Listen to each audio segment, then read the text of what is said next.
எல்லாருக்கும் வணக்கம். நான் ஜெஸ்ஸி ஜாய் யூனிவர்சிட்டியில் பிஎஸ்சி அக்ரிகல்ச்சர் படிச்சுட்டு வரேன். இன்றைக்கி நம்ம என்ன பார்க்க போகிறோன்னா இரியாயஸ் விட்டெல்லா அப்படின்னு சயின்டிஃபிக்காக அழைக்கப்படுற ஸ்பாட்டட் ஃப்ரூட் போரர் இன் பெந்தி அப்படின்ற ஒரு போரரை பற்றி நம்ம பார்க்க போகிறோம். ஸோ இந்த போரர் என்ன பண்ணுதுன்னா வெண்டைக்காயில் வந்து துளையிட்டு அதோட சதை பகுதிகளை வந்து சாப்பிட்டு அது வந்து உயிர் வாழுது. இதோட பேரை நமக்கு இண்டிகேட் பண்ணுது. இது வந்து ஒரு போரர். இதோட ஃபேமிலி வந்து நாக்டுடே. இதோட ஆர்டர் வந்து லெபிடோப்டரா. ஸோ இதோட லைஃப் சைக்கிள்னு பார்த்தோன்னா இந்த அடல்ட் வந்து முட்டையிடும். அந்த முட்டையிடுற டைமில் வந்து அது வந்து ஒரு ஸ்கை ப்ளூ கலரில் இருக்கும். அது வந்து ஒரு 3 to 5 days வந்து லார்வாவாக மாறிடும். ஸோ நமக்கு வந்து இந்த லார்வா தான் ஒரு பெரிய பாதிப்பை வந்து வெண்டைக்காயில் உருவாக்குது. இந்த லார்வா வந்து ஒரு நல்ல பேல் க்ரீன் கலரில் இருக்கும். அது வந்து 5 to 7 days பியூபேட் பண்ணி அடல்ட்டாக மாறிடும். ஸோ இது இப்போ வந்து நமக்கு இதோட சிம்டம்ஸ் என்னன்னு பார்த்தோன்னா இந்த ஃப்ரூட்டை வந்து இந்த பெந்தி ஃப்ரூட்டை வந்து அதை வந்து போர் பண்ணி உள்ளே போய் அதோட சத்தை சாப்பிட்டு இந்த வெண்டைக்காய் வந்து கீழே உதிர்ந்து விழுந்துடும்.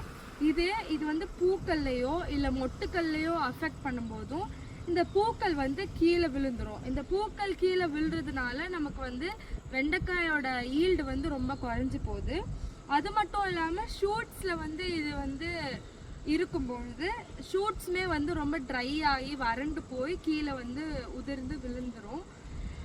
இந்த புழு வந்து நமக்கு வெண்டைக்காயில் ஒரு மேஜர் பாதிப்பை உருவாக்குது தான். ஆனாலும் இது வந்து மால்வேசிய ஃபேமிலியில் காட்டனில் ஒரு போல்வாமாவும் இது வந்து காணப்படுது. இப்படிப்பட்ட ஒரு புழுக்களை நம்ம வந்து எப்படி வந்து கண்ட்ரோல் பண்ணலாம், எப்படி வந்து அகற்றப்படும் அப்படின்னு பார்த்தோன்னா ஃபஸ்ட்டு வந்து நார்மலாக ஒரு கல்ச்சரல் மெத்தடை வந்து பார்ப்போம்.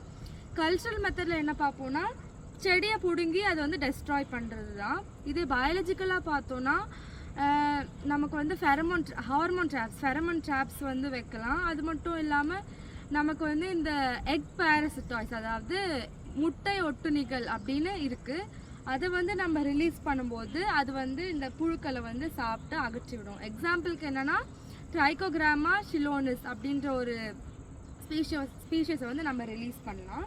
கெமிக்கலாக அகற்றணும்னா அசாடிராக்டின் அப்படி இல்லைன்னா எமாமெக்டின் பென்சோய்டு அப்படின்ற கெமிக்கலை 1 லிட்டர் தண்ணிக்கு 5 கிராம் அளவுக்கு போட்டு கலந்து இதில் ஸ்ப்ரே பண்ணிட்டு வந்தோன்னா இது வந்து அகன்று போயிடும்.